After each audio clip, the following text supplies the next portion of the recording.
السلام علیکم ورحمۃ اللہ وبرکاتہ۔ محترم سامعین، امید ہے آپ حضرات خیریت سے ہوں گے۔ دعا گو ہوں کہ اللہ تعالیٰ آپ لوگوں کو اپنے حفظ و امان میں رکھے، جہاں کہیں بھی ہوں بعافیت و خیریت ہوں۔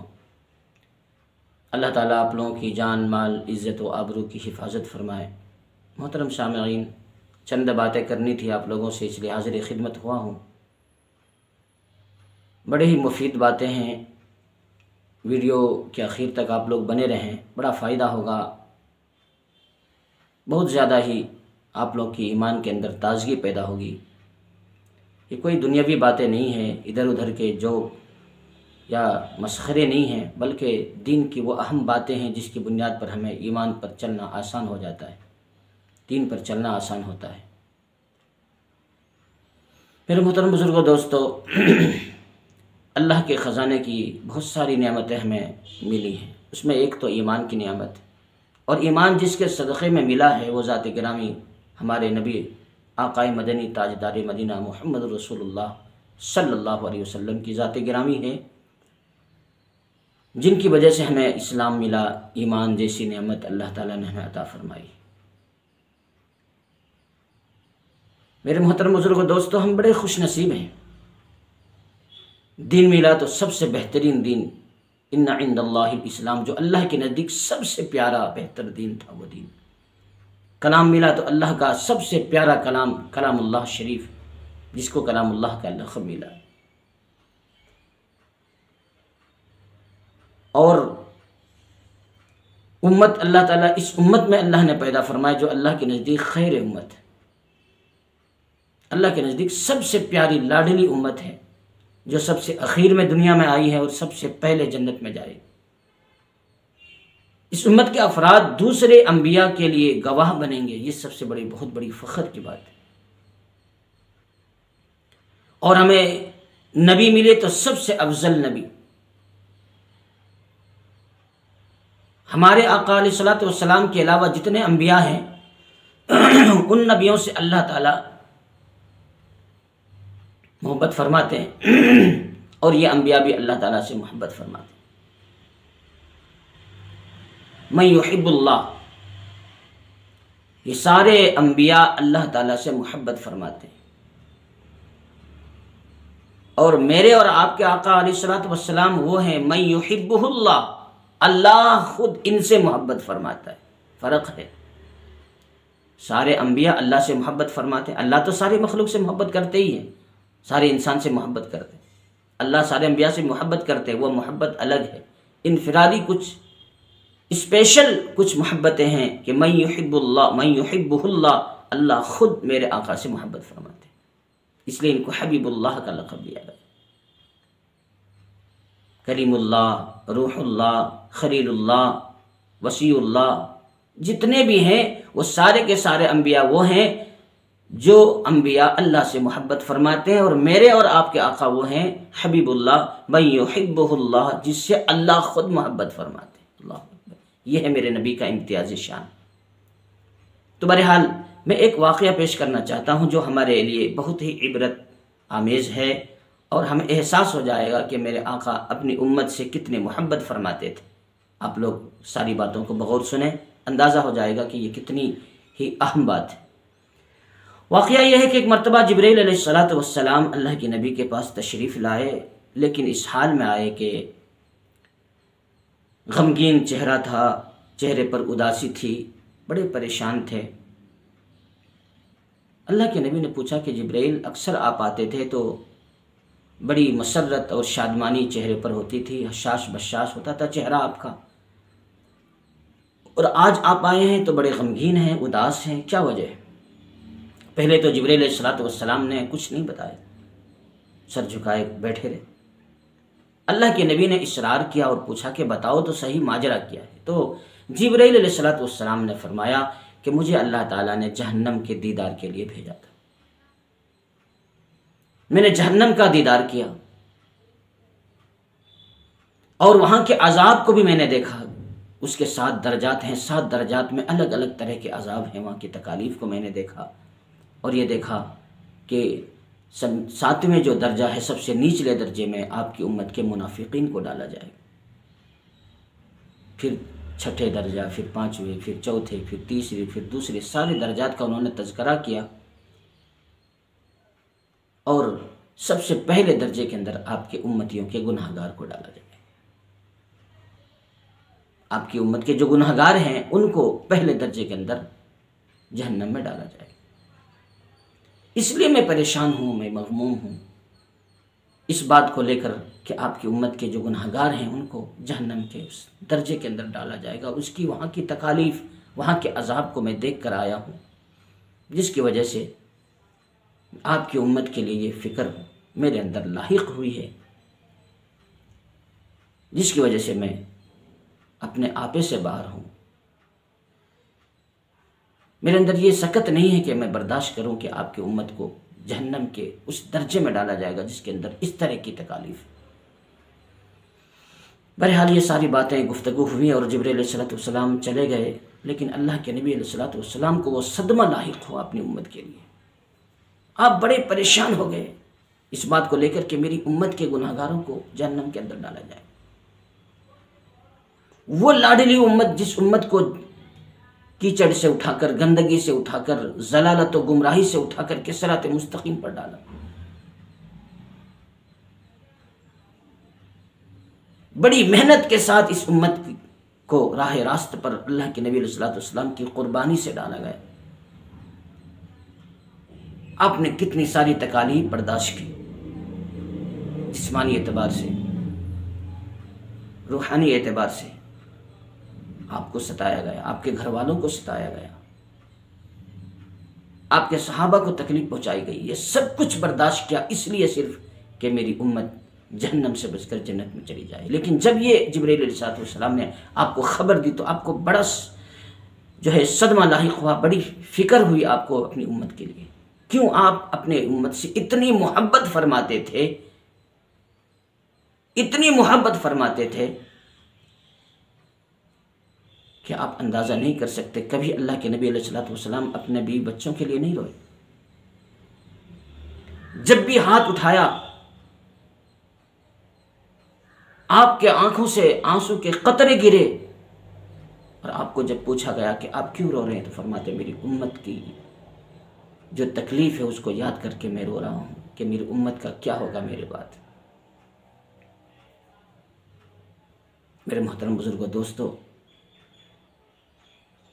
اللہ کے نبی علیہ السلام نے دروازہ بند کر لیا، کسی سے بات چیت نہیں کرتے، صرف نماز کا وقت ہوتا ہے نماز کے لیے آتے ہیں، نماز پڑھتے ہیں، اندر چلے جاتے ہیں، نہ کھانا پینا، سب کچھ بند، بات چیت سب کچھ بند۔ صحابہ پریشان، سب پریشان ہیں۔ صحابہ کو یہ بات سمجھ میں نہیں آ رہی کہ آخر ماجرا کیا ہے، اللہ کے نبی کو کیا ایسا کچھ ہو گیا جس کی وجہ سے نہ بات کرتے ہیں، نہ کھاتے پیتے ہیں، کیوں اتنے غمگین ہیں۔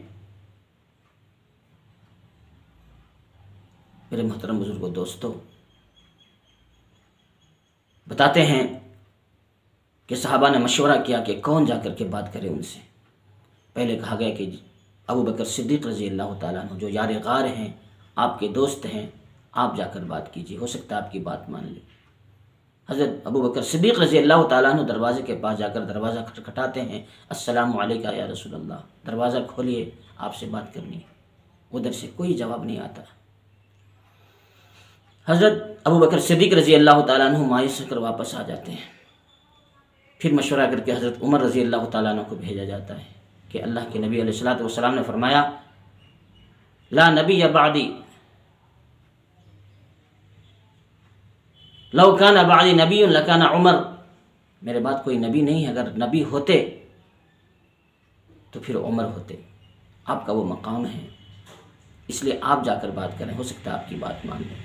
آپ بھی گئے، آپ نے سلام کیا، دروازہ کھٹکھٹایا، دروازہ کھولنے کی درخواست کی، مگر ادھر سے جواب نہیں آیا۔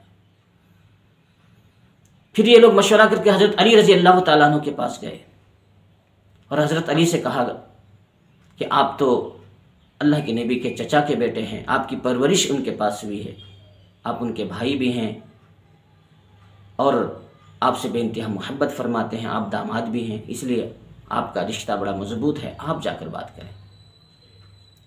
جب حضرت علی رضی اللہ تعالیٰ عنہ نے دیکھا کہ حضرت ابو بکر کی انہوں نے بات نہیں مانی، حضرت عمر کی بات نہیں مانی، تو پھر کیا میری بات مانیں گے؟ پھر اچانک ان کے دماغ میں ایک خیال آیا، اللہ کے نبی کسی کی بات مانے یا نہ مانے،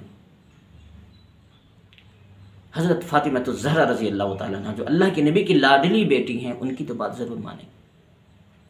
حالانکہ 3 دن ہو گئے تھے، 1 دن 2 دن 3 دن، ابھی تک اللہ کے نبی نے نہ دروازہ کھولا، نہ کسی سے بات چیت کی، نہ کھانا پینا کچھ کھایا۔ صرف نماز کے لیے دروازہ کھولتے، نماز پڑھتے، اندر چلے جاتے، کوئی کچھ سوال کرتے تو بھی اس کا جواب نہیں دیتے۔ جب حضرت فاطمہ رضی اللہ تعالیٰ عنہ کو یہ کہا گیا کہ ابا جان نے دروازہ بند کر لیا ہے، نہ کسی سے بات کرتے ہیں، نہ کھاتے پیتے ہیں، حضرت فاطمہ تڑپ گئیں اور فوراً دوڑتی ہوئی دروازے کے پاس پہنچی، بابا جان دروازہ کھولیے، آپ کی بیٹی آئی ہے آپ سے ملنے کے لیے۔ اچانک دروازہ کھلتا ہے، حضرت فاطمہ اندر جاتے ہیں۔ حضرت فاطمہ الزہرا رضی اللہ تعالیٰ عنہ رونے لگتی ہیں ابا کی حالت دیکھ کر کہ ابا آپ 3 دن سے بھوکے پیاسے ہیں اور کسی سے نہ بات کرتے ہیں، آخر وجہ کیا ہے؟ کیا کچھ آپ کے ساتھ ہوا؟ آپ کو کسی نے تکلیف پہنچائی؟ آپ کو کسی نے کچھ کہا؟ کس بات کو لے کر آپ پریشان ہیں کہ نہ کسی سے بات کرتے ہیں، نہ کھاتے پیتے ہیں؟ گھر والے سب پریشان، صحابہ سب پریشان، کوئی ادھر رو رہے ہیں، کوئی ادھر رو رہے ہیں، اس بات کو خیال کر کے کہ اللہ کے نبی کو کیا ہو گیا۔ ہر صحابی اس لیے پریشان، کہیں میری طرف سے اللہ کے نبی کو کوئی تکلیف تو نہ پہنچی ہو۔ تو اللہ کے نبی علیہ الصلوۃ والسلام نے کہا کہ بیٹی بات کچھ نہیں ہے، بس بات اتنی سی ہے کہ میری امت کو یاد کر کے میں رو رہا ہوں۔ 3 دن ہو گئے اور میں اللہ تعالیٰ سے یہی فریاد کر رہا ہوں کہ اللہ میرے بعد میری امت کا کیا ہوگا۔ جو جبرائیل علیہ الصلوۃ والسلام نے جو خبر بتائی ہے، یہ کیا صحیح ہے کہ میرے امتیوں کو جہنم کے اندر ڈالا جائے گا؟ میں نے سجدے میں سر رکھ کر اللہ سے فریاد کی، 3 دن تک روتا رہا، اللہ سے فریاد کرتا رہا کہ میرے رب، اے میرے مالک پروردگار عالم، میری امت کا کیا ہوگا۔ اتنی محنت، اتنی قربانی کے بعد جس امت کو جہنم سے بچا کر جنت کے راستے پر میں نے ڈالا ہے، اور پھر وہ امت جہنم میں چلی جائے گی۔ اللہ سے فریاد کرتا رہا، روتا رہا۔ 3 دن کے بعد آج جبرائیل علیہ الصلوۃ والسلام اللہ کا پیغام لے کر حاضر ہوئے ہیں۔ وَلَسَوْفَ يُعْطِيكَ رَبُّكَ فَتَرْضَىٰ، ان قریب آپ کا رب آپ کو وہ عطا کرے گا کہ آپ خوش ہو جائیں گے۔ اے میری بیٹی فاطمہ، اللہ نے مجھ سے وعدہ کیا ہے کہ مجھے اللہ خوش کر دیں گے، اور اے میری بیٹی تم خوش ہو جاؤ کہ میں اس وقت تک خوش نہیں ہو سکتا جب تک کہ میری امتی کا آخری انسان جہنم سے بچ کر جنت میں نہ چلا جائے۔ اس امت کے ہر فرد کی جب تک مغفرت نہ ہو جائے تب تک میں خوش نہیں ہو سکتا، اس لیے کہ اللہ نے مجھ سے وعدہ کیا ہے کہ آپ کو آپ کا رب خوش کر دے گا، تو میں اس وقت خوش ہو ہی نہیں سکتا جب تک میرا ہر امتی بخشا نہ جائے۔ جب یہ آیت لے کر نازل ہوئے، حضرت جبرائیل علیہ السلام تشریف لائے، یہ آیت نازل ہوئی، تب اللہ کے نبی کو تسلی ہوئی، دروازہ کھولا، اپنی بیٹی سے اپنے دل کی بات کہی، اور اس کے بعد اللہ کے نبی کا دل کا بوجھ جو تھا وہ ہلکا ہوا۔ آپ اندازہ لگائیں کہ اللہ تعالیٰ کے نبی علیہ الصلوۃ والسلام اپنی امت سے کتنی محبت فرماتے تھے۔ راتوں کا رونا، تڑپنا، بلکنا، یہ سب کے سب اپنی امت کی محبت میں تھا کہ میری امت کا میرے بعد کیا ہوگا، میرے امت کا کیا بنے گا، یا رب امتی یا رب امتی۔ ایک موقع پر اللہ کے نبی فرمانے لگے، میں قیامت کے دن سجدے میں پڑ جاؤں گا، جب اللہ تعالیٰ جنت اور جہنم کا فیصلہ کریں گے، میں سجدے میں پڑ جاؤں گا اور یا رب امتی یا رب امتی، اے اللہ میری امت کا کیا ہوگا، میں اللہ سے فریاد کرتا رہوں گا۔ اللہ فرمائیں گے محمد سر کو سجدے سے اٹھاؤ، اشفع تو شفع، آپ سفارش کیجئے، آپ کی شفاعت قبول کی جائے گی۔ تو جب تک میرا آخری امتی نہ بخشا جائے گا تب تک میں سجدے سے سر نہیں اٹھاؤں گا۔ یہ تھی محبت آقا مدنی صلی اللہ علیہ وسلم کی اپنی امت کے تئیں۔ ایک مرتبہ فرمانے لگے، میں میرے بھائیوں کو دیکھنا چاہتا ہوں، صحابہ نے کہا یا رسول اللہ ہم آپ کے بھائی نہیں ہیں؟ کہا کہ نہیں، آپ لوگ تو میرے صحابہ ہو، میرے بھائی وہ لوگ ہیں جو بعد میں آئیں گے، جنہوں نے مجھے دیکھا نہیں، بغیر دیکھے مجھ پر ایمان لایا، وہ میرے بھائی ہیں۔ میرے محترم بزرگوں دوستو، اس حدیث سے پتہ چلتا ہے کہ ہم سب اللہ کے نبی کے بھائی ہیں، ہمیں بھائی کا لقب ملا ہے، اس لیے کہ ہم بعد میں آئے ہیں، اللہ کے نبی کا دیدار ہم نے نہیں کیا، بن دیکھے اللہ کے نبی پر ہم نے ایمان لایا۔ کتنے خوش نصیب ہیں ہم، قربان جائے آقا مدنی صلی اللہ علیہ وسلم کی محبت پر، لیکن آج ہم بے وفا نکلے کہ دنیا کی ہر چیز کی محبت ہمارے دلوں کے اندر ہے، مگر نبی کا سچا پیار ہمارے دل کے اندر نہیں ہے، ہمارے دل خالی ہیں نبی کی محبت سے، نبی کے عشق سے۔ ہم سب کے لیے قربانی دے سکتے ہیں، سب کے احسان مند ہیں ہم، اور سب کے احسان کا بدلہ چکانے کی کوشش کرتے ہیں۔ اگر کسی نے ایک مرتبہ ہم پر احسان کر دیا تو ہم زندگی بھر نہیں بھولتے، اور تب تک تذکرہ کرتے ہیں کہ فلاں آدمی نے مجھ پر احسان کیا۔